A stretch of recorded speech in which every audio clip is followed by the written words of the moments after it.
All right, before we begin, let's check for any updates to install before we start the actual OS version upgrade. So downloading information,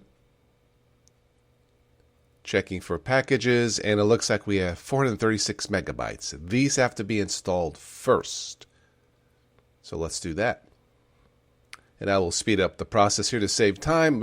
My system is up to date. All right, sudo mint upgrade is the terminal command.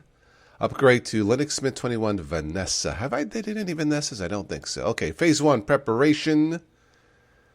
Check in the apt cache. The upgrade tool. I disabled time shift snapshot. I don't use that backup application. I back up to external hard drives as well as you should too. All right. Okay, well, let's, I don't need to check this again. Upgrading will perform the following changes. 2.3 gigabyte download, space needed and all that. Check in the packages and everything else here. Remove packages. Yeah, I don't really have to check this again. So I will click OK to continue.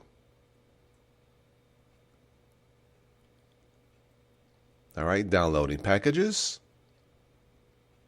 And I'm looking at the terminal here on the left to check for any mistakes or any glitches. I don't see any, so this looks to be pretty good so far. All right, I do need to remove a PPA from the Synaptic Package Manager. That was the only error. That's nothing. Guess what? Of course, I speeded up the process, but we're done. This is the log here. Now, it took about an hour to install all this, and it's definitely going to be faster if you do a fresh install, but I decided to try this as a test, and it worked out pretty good. And after checking the system, no bugs. Wow, no bugs in Linux. Imagine that. At least no bugs in Linux Mint. The Linux Mint upgrade tool is a full success in this full upgrade test. So, yeah, check it out.